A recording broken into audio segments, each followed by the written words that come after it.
Hey, it's NPR's Book of the Day. I'm Andrew Limbong. Today on the pod, we've got two picture books for you that both use color and lighting in ways that really enhance the story of the book. In a bit, we'll hear from none other than Julie Andrews. Yes, that Julie Andrews. She and her daughter, Emma Walton Hamilton, have written dozens of kids' books together, and this latest one plays with shadows in interesting ways. But first, for people with autism, stimming is a way to mediate the sensory experience of the world around them. Now, what that feels like to someone who doesn't have autism might be a little hard to grasp, but in the book Flap Your Hands, author and illustrator Steve Asbell uses a specific technique using colored pencils to try and communicate that. He talks about that and how his own autism diagnosis changed his life with hearing now's Deepa Fernandes. That's ahead. This message comes from NPR sponsor Sony Pictures Classics presenting Wicked Little Letters, a new comedy starring Olivia Colman and Jessie Buckley based on an outrageously true scandal. Wicked Little Letters is now playing only in theaters. Support for NPR and the following message come from Bombas. Bombas makes absurdly soft socks, underwear, and T-shirts. And for every item you purchase, Bombas donates another to someone facing homelessness. Get 20% off your first purchase at bombas.com/NPR and use code NPR. A new children's book is challenging a stigma people with autism face when they stim or use repetitive movements as a coping mechanism. Flap Your Hands, a celebration of stimming, is a colourful book of movement for young kids and families that encourages expression and acceptance.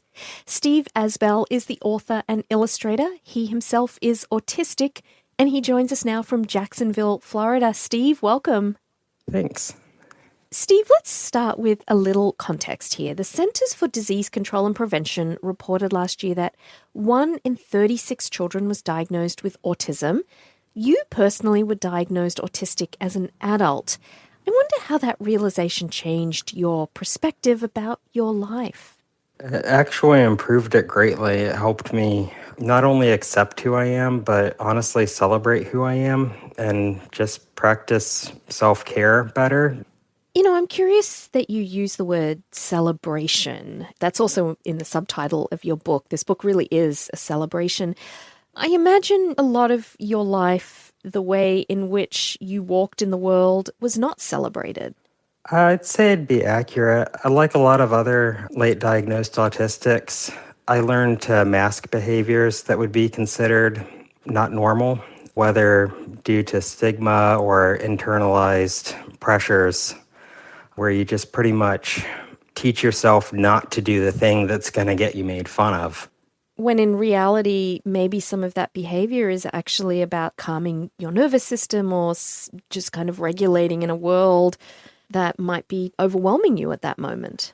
Absolutely. I honestly wish that I had somebody to tell me back then what I knew now, which is that even if it's more discreet, there are ways that pretty much anybody can self-regulate in a way that helps them get through the day, helps them deal with emotions, sensory issues, you name it. And I think I see your book in some ways as a piece of advocacy for a community that is always told to stop behaviors that are actually very helpful to them. And you call it self-care.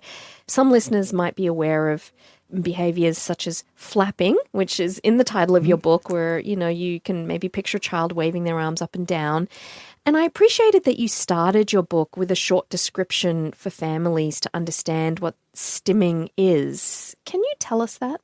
Well, I'd like to start off by saying that a lot of kids are actually taught from early on to, sadly, not stim.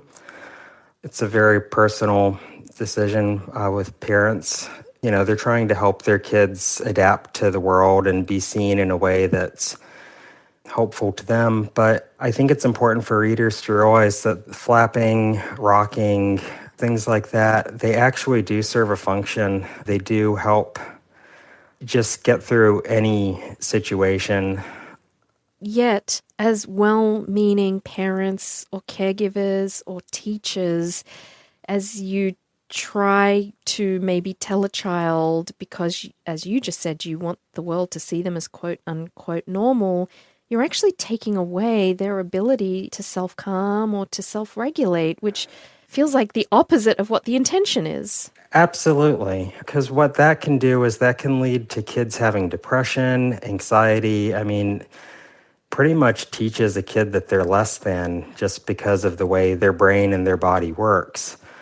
So what I want to do is show kids not only that it's okay to do these things, okay to be the way they are, but it should be celebrated because honestly, I look at stimming as just a beautiful dance between the person and the world at large, between the currents of air, the sunlight, everything that person's experiencing in that moment. The stimming is a way of interfacing with that, appreciating it, and coping with it, as the case may be. Absolutely. You know, I feel like you just described your book, which to me was a very beautiful and joyful, very happy way of allowing kids to be themselves. I myself have a neurodiverse child, and you know, you want them to be able to be themselves. And Absolutely. I love that you did all the illustrations, Steve. They're beautiful. Just tell me, because in some ways the words are the lesser part of the book, as poetic and beautiful as they are, but the illustrations really speak to the joy and the dance that stimming is. Well, what I wanted to do with the art itself is I actually started out with just 5 different colors with the colored pencil tool. At the beginning of the book, I wanted to show those individual colors scratching together and just looking really jarring and painful to look at. But then as the kids stim, the colors start blending together and kind of forming this flowing tapestry. And I wanted the reader to understand that that's what stimming does, that it's bringing all those senses and bringing them together in a way that's not just soothing, but beautiful and calming. It is a really beautiful book. Flap Your Hands, a celebration of stimming. I highly encourage everyone to get a copy. Steve Asbell is the author and illustrator. Steve, thank you so much. Thank you. This has been wonderful. This message comes from Capital One, offering commercial solutions you can bank on. Now more than ever, your business faces unique challenges and opportunities. That's why Capital One offers a comprehensive suite of financial services, all tailored to your short and long-term goals. Backed by the strength and stability of a top 10 commercial bank, their dedicated experts work with you to build lasting success. Explore the possibilities at CapitalOne.com/commercial, a member FDIC. All right, this next piece comes to us from NPR producer Samantha Balaban, who gathered Julie Andrews, her daughter Emma Walton Hamilton, and illustrator Elly MacKay together talking about their new book, The Enchanted Symphony. And it really struck me how MacKay uses her background in set design to get the lighting just right for her illustrations. To me, it seems like, quite the process, but the end results are really undeniable. Anyway, NPR Scott Simon starts us off. Writing a children's book requires inspiration, imagination, and a spoonful of problem solving. This is Julie Andrews, and I am an author and an actress, and it is a pleasure to be here today, and I'm with my daughter. Hello, I'm Emma Walton Hamilton. I'm Julie Andrews' daughter and co-author. Well, our latest book, and we've written many books together, is called The Enchanted Symphony, and it was inspired by a photograph that I saw of a little opera house completely filled with plants, of all strange things. Nearly 2,300 plants, one in each seat of the Gran Teatre del Liceo in Barcelona. The photograph was taken in June 2020, when the opera house had its first concert a few months into the start of the pandemic. It totally captured our imagination. At first, we just saw the photograph, but then we discovered there was a video. There's a small string quartet, and they come on stage and they play a Puccini piece for this audience of houseplants. The piece is called Chrysanthemum in Italian. So we tried to imagine what might cause an opera house to be filled with plants instead of people, and we came up with the little fable that is The Enchanted Symphony. Yeah, we didn't want to write particularly about COVID, which was, of course, the reason that the plants were there, just as a statement So we had to come up with another reason. And we chose a mysterious fog. A mysterious fog that rolls in and blankets the village and creates a kind of an ennui and a despair and causes people to stay at home. The Enchanted Symphony follows a little boy named Piccolino. His father is the maestro at the opera house. One day, as the maestro was sweeping the stage, Dame Julie Andrews and Emma Walton Hamilton write, Piccolino wandered over to the grand piano. Gently raising the lid, he played a simple melody that echoed in the empty space. The sound was startling and sweet, and the maestro paused to listen. For a moment his spirits lifted, and he realized how much he had missed music. But without an audience, the orchestra had no reason to play. Of course, Piccolino has an idea for how to bring music back to his village. Enchanted Symphony is just the latest children's book from Dame Julie Andrews and Emma Walton Hamilton. It's illustrated by Elly MacKay, and here they are talking about it on our children's book series, Picture This. Can I talk about Elly? Can you describe how you make your work, which is so different from any other illustrator that I've been aware of? Well, it's funny. I thought about becoming a set designer when I was a teenager. And I guess I sort of work in miniature sets. So I build things three-dimensionally. I have a miniature theater or several miniature theaters. And I build sets, I create the scenery, and I create the characters and set them within the little scene. And then I light it, and then I photograph it. So it was interesting because I had to create a theater inside my miniature theater.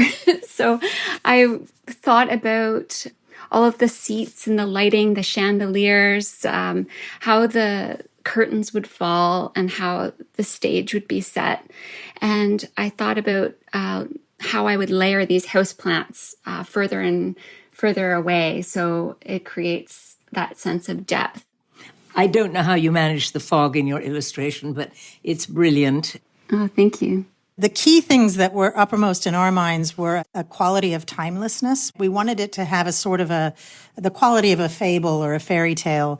And the other thing that concerned us was, of course, the fog. And I mean, it really is a character in the story. So we were concerned that the story would lack color. And so, seeing the way in which Elly's work is transparent and is translucent and luminous gave us the confidence that she would be able to capture both the fog and other colors at the same time, which of course she beautifully does. I tried to use a lot of vibrant colors for this book because children love bright colors. I was thinking about the palette, and I wanted the gloomy scenes all to have this kind of purple feel, lots of purple tones, and then the joyful scenes to be lit up with greens and reds and golds. And I used shadow quite a bit to contrast kind of the darker times with the lightness and play that came with the music.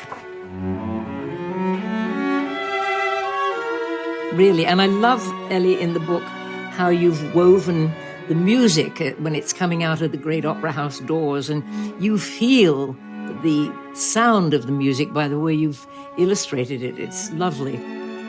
I think that a lot of times illustrators and the writers of books don't get enough time to chat and talk to each other. But in our case, we love talking to our illustrators, and in this case, it was a delight. Oh, that's so nice. I found it really useful getting feedback.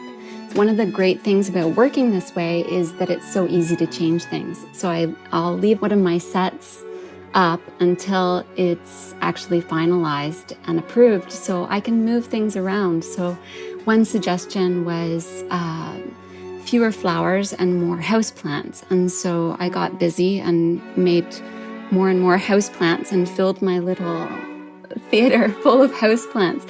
And it's so much fun to just play and create in that way. So I guess that's all part of it. Yeah, and it was exactly as we sort of imagined it, because truly we do see in our heads what we are writing about, and then to have it come alive so well and so completely right is one of the great benefits, the fun part.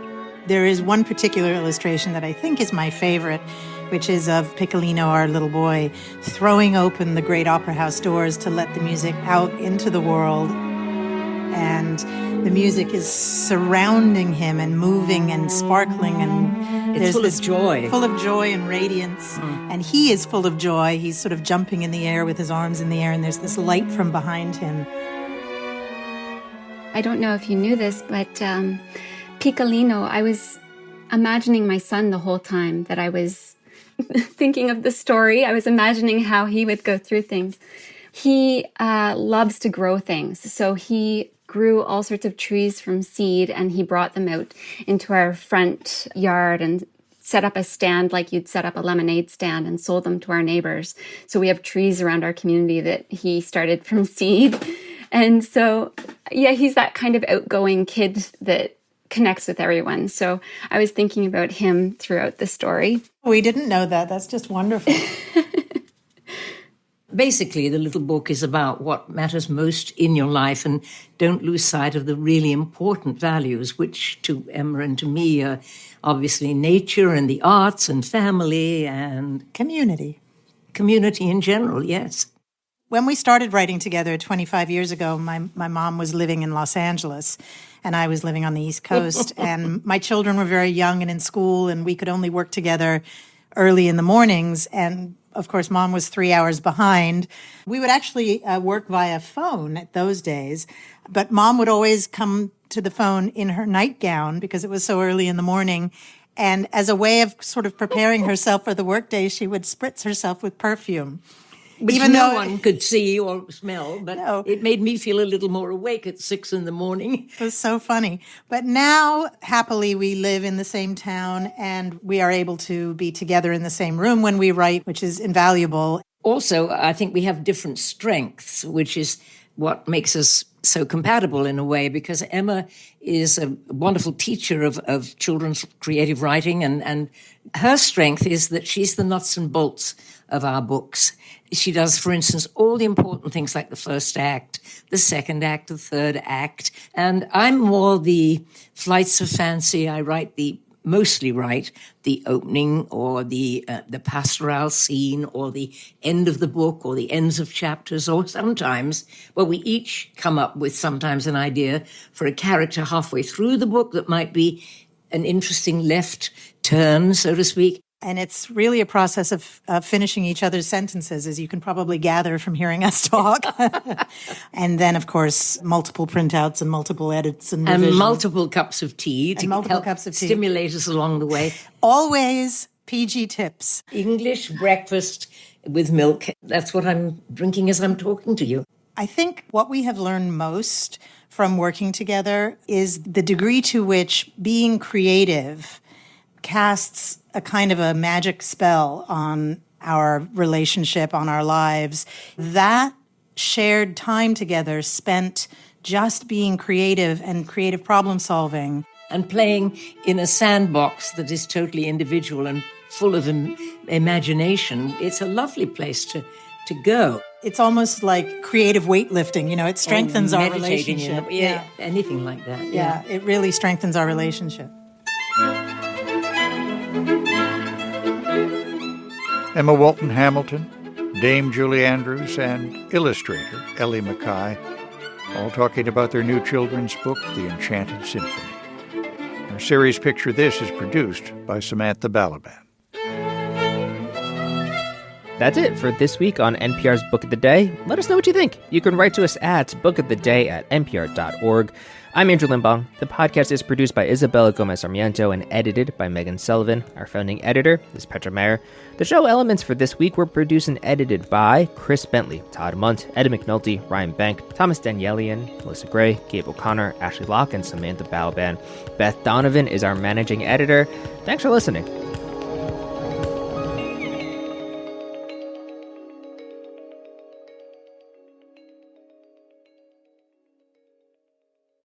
Numbers that explain the economy. We love them at The Indicator from Planet Money. And on Fridays, we discuss indicators in the news, like job numbers, spending, the cost of food, sometimes all three. So my indicator is about why you might need to bring home more bacon to afford your eggs. Ba-dum. I'll be here all week. Wrap up your week and listen to the Indicator podcast from NPR. This message comes from Jackson. Seek clarity in retirement planning at jackson.com. Jackson is short for Jackson Financial Inc., Jackson National Life Insurance Company, Lansing, Michigan, and Jackson National Life Insurance Company of New York, Purchase, New York. This message comes from NPR sponsor Apollo. Apollo is helping finance solutions to some of the most complex challenges the world is facing. Apollo, investing in tomorrow, today. Learn more at apollo.com.